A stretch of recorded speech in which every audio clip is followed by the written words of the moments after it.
কিয়ামতের ঠিক আগে এই পৃথিবীর সাক্ষী হবে এমন এক ভয়ঙ্কর ফিতনার, যার নাম শুনলেই মানুষের শরীরের লোম খাড়া হয়ে যায়।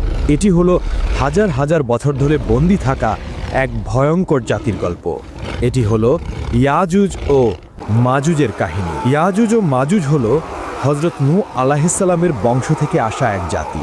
তারা আমাদের মতোই মানুষ, কিন্তু তাদের স্বভাব চরিত্র আর চেহারা সাধারণ মানুষের মতো নয়। হাদিসের বর্ণনা অনুযায়ী তারা হবে বেটে, তাদের মুখ হবে চ্যাপ্টা, নাক হবে ছোট এবং চোখগুলো হবে ছোট ছোট। তাদের সংখ্যা এতটাই হবে যে তা মানুষের কল্পনাকেও হার মানাবে। তারা যখন কোনো একটি নদীর পাশ দিয়ে যাবে, তখন তারা সেই নদীর সমস্ত পানি পান করে শেষ করে ফেলবে। এই জাতি এতটাই ভয়ঙ্কর হবে, একটা নদীর পানিকেও তারা মিনিটের মধ্যে শেষ করে দিতে পারে, নদীকে মরুভূমিতে পরিণত করে দিতে পারে। তাদের প্রধান বৈশিষ্ট্য হলো তাদের সীমাহীন নিষ্ঠুরতা। তারা কোনো এলাকায় ঢুকলে সেখানে প্রাণের কোনো চিহ্ন রাখে না। তারা সেখানকার সব ফসল নষ্ট করে ফেলে, সব গাছপালা উপড়ে ফেলে, সব পশু পাখি মেরে ফেলে এবং নারী পুরুষ শিশু কাউকেই ছাড়ে না। সবাইকে নির্দয়ভাবে হত্যা করে। বহু শত বছর আগে বাদশাহ জুলকারনাইন নামে আল্লাহর এক নেককার বান্দা ইয়াজুজ ও মাজুজের অত্যাচার থেকে মানুষকে বাঁচানোর জন্য দুটি পাহাড়ের মাঝখানে লোহা ও তামা গলিয়ে এক শক্ত প্রাচীর তৈরি করে দিয়েছিলেন। সেই দিন থেকে তারা সেই প্রাচীরের ওপারেই বন্দী অবস্থায় আছে। হাজার হাজার বছর ধরে প্রতিদিন সকালে তারা সেই প্রাচীরটি ভাঙার জন্য কঠোর পরিশ্রম করে। দিন শেষে যখন তারা ক্লান্ত হয়ে যায়, দেয়ালটা প্রায় ভেঙে ফেলার মতো পাতলা হয়ে যায়, তখন তাদের সর্দার বলে, আজকের মতো থামো, বাকি কাজটা আমরা আগামীকাল এসে শেষ করব। কিন্তু আল্লাহর ইচ্ছায় পরের দিন সকালে যখন তারা ফিরে আসে, তখন তারা দেখে দেয়ালটা আবার আগের মতোই মজবুত আর মোটা হয়ে গেছে। তখন তারা আবার দেয়ালটাকে ভাঙার জন্য লেগে যায়। এভাবেই চলছে দিনের পর দিন, বছরের পর বছর, কিন্তু দেয়ালটা ভেঙে তারা বাইরে আসতে পারে না। কিন্তু কিয়ামতের ঠিক আগে যখন পৃথিবীতে হযরত ঈসা আলাইহিসসালাম আসবেন এবং দাজ্জালকে হত্যা করবেন, ঠিক সেই সময়েই আল্লাহ ইয়াজুজ ও মাজুজকে মুক্তি করবেন। সেদিনও তার আগের মতোই সারাদিন ধরে দেয়ালটা ভাঙতে থাকবে। দিন শেষে যখন দেয়ালটা প্রায় ভেঙে পড়ার মতো অবস্থায় চলে আসবে, তখন তাদের সর্দার হয়তো আল্লাহর ইচ্ছাতেই বলে উঠবে, আজকের মতো এখানেই থামো, ইনশাল্লাহ বাকি কাজটা আমরা আগামীকাল এসে শেষ করব। সেই একটা মাত্র শব্দ ইনশাআল্লাহ তাদের হাজার হাজার বছরের চেষ্টাকে সফল করে দেবে। পরের দিন সকালে যখন তারা ফিরে আসবে, তখন তারা দেখবে দেয়ালটা ঠিক তেমনই ভাঙা অবস্থায় আছে। এরপর তারা এক ধাক্কাতেই সেই দেয়ালটা ভেঙে ফেলবে এবং কোটি কোটি ইয়াজুজ ও মাজুজ বন্যার পানির মতো তীব্র গতিতে সারা পৃথিবীতে ছড়িয়ে পড়বে। তাদের আগমনের সাথে সাথেই পৃথিবীতে শুরু হবে এক চরম বিপর্যয়, এক ভয়ঙ্কর দৃশ্য। তারা যখন উঁচু ভূমি থেকে দল ভেদে নামতে থাকবে, তখন মনে হবে যেন পাহাড়ের উপর থেকে এক বিশাল কালো সমুদ্রের ঢেউ নেমে আসছে। তাদের চিৎকারে আর পায়ের শব্দে মাটি কাঁপতে থাকবে। তারা তাদের যাত্রাপথে যা কিছু পাবে সব কিছু ধ্বংস করে দেবে। সবুজ ফসলের মাঠ তাদের পায়ের নিচে পিষে ধুলোয় মিশে যাবে। ফলের বাগানগুলো তারা উপড়ে ফেলবে।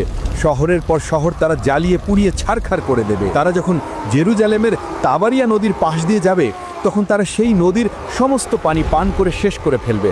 নদীটা একদম শুকিয়ে মরুভূমির মতো হয়ে যাবে।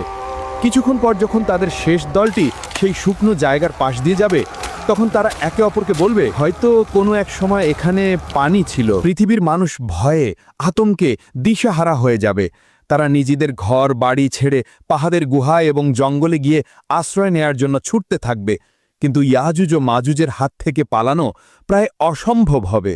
তারা পৃথিবীর মানুষকে মারতে মারতে এমন এক পর্যায়ে পৌঁছাবে যখন তারা অহংকার করে বলবে, আমরা তো পৃথিবীর সব মানুষকে মেরে ফেলেছি, এবার তো পৃথিবীতে আমাদের কোনো শত্রু নেই, চলো এবার আকাশের ফেরেশতাদের মারি। এই বলে তারা আকাশের দিকে তাদের তীর ছুড়বেন।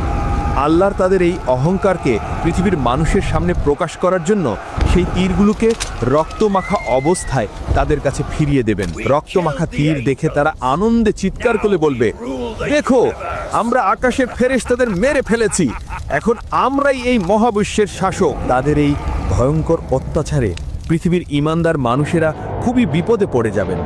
হযরত ঈসা আলাইহিসসালাম এবং তার সাথে থাকা মুমিনরা তখন তুর পাহাড়ে আশ্রয় নেবেন। সেখানে তারা অনেক কষ্টে পড়বেন।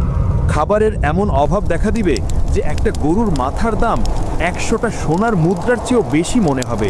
ক্ষুধা আর কষ্টে ইমানদারদের অবস্থা নাজেহাল হয়ে যাবে। সেই কঠিন আর অসহায় মুহূর্তে যখন বাঁচার আর কোনো উপায় থাকবে না, তখন হযরত ঈসা আলাইহিসসালাম এবং তার সঙ্গীরা আল্লাহর কাছে 2 হাত তুলে দোয়া করবেন। আল্লাহর তাদের দোয়া কবুল করবেন। তিনি ইয়াজুজ ও মাজুজের উপর এমন এক গজব পাঠাবেন যা কোনো মানুষ কল্পনা করতে পারবে না। আল্লাহর তাদের ঘাড়ে নাগাফ নামের এক বিশেষ ধরনের পোকা পাঠিয়ে দেবেন। সেই পোকাগুলো তাদের ঘাড়ের মধ্যে ঢুকে তাদের শরীরকে ভেতর থেকে খাওয়া শুরু করবে। কোটি কোটি ইয়াজুজ ও মাজুজ, যারা একটু আগেও নিজেদেরকে পৃথিবীর শাসক বলে দাবি করছিল, তারা এই ছোট্ট পোকার আক্রমণে এক মুহূর্তের মধ্যে পোকা মাকড়ের মতো ছটফট করতে করতে মারা যাবে। তারা সবাই একসাথে পচে গলে এমনভাবে মারা যাবে যে তাদের মরা দেহের দুর্গন্ধে পৃথিবীর বাতাসে নিঃশ্বাস নেওয়াই কঠিন হয়ে যাবে। তখন হযরত ঈসা আলাইহিসসালাম আবার আল্লাহর কাছে দোয়া করবেন। আল্লাহ তখন উটের ঘাড়ের মতো বিশাল বিশাল পাখি পাঠাবেন। সেই পাখিরা ইয়াজুজ ও মাজুজের কোটি কোটি লাশ তুলে নিয়ে আল্লাহ যেখানে চাইবেন সেখানে ফেলে দিয়ে আসবেন। এরপর আল্লাহ এমন এক রহমতের বৃষ্টি পাঠাবেন যা পৃথিবীর প্রতিটি কোণকে ধুয়ে মুছে একদম পরিষ্কার আর পবিত্র করে দেবে। আর তারপর পৃথিবীতে শুরু হবে এক নতুন শান্তির যুগ, যা আল্লাহর দেয়া বরকতে পরিপূর্ণ থাকবে। এই ভয়ঙ্কর কাহিনী আমাদের এটাই শিক্ষা দেয় যে আল্লাহর পরিকল্পনা আর ক্ষমতার কাছে পৃথিবীর কোনো শক্তিই টিকে থাকতে পারে না। আর ঈমানদারদের জন্য আল্লাহর সাহায্য সব সময় প্রস্তুত, যদি তারা ধৈর্যের সাথে তার কাছে সাহায্য চায়। ইয়াজুজ ও মাজুজের এই কাহিনী যদি আপনার ঈমানকে শক্তিশালী করে থাকে, তাহলে ভিডিওটিতে একটি লাইক দিন এবং আপনার প্রিয়জনদের সাথে শেয়ার করে এই গুরুত্বপূর্ণ জ্ঞানটি ছড়িয়ে দিন। আমাদের চ্যানেলটি সাবস্ক্রাইব করে ইসলামের এমন আরও মহর্তিময় এবং শিক্ষণীয় কাহিনী জানার জন্য আমাদের সাথেই থাকুন।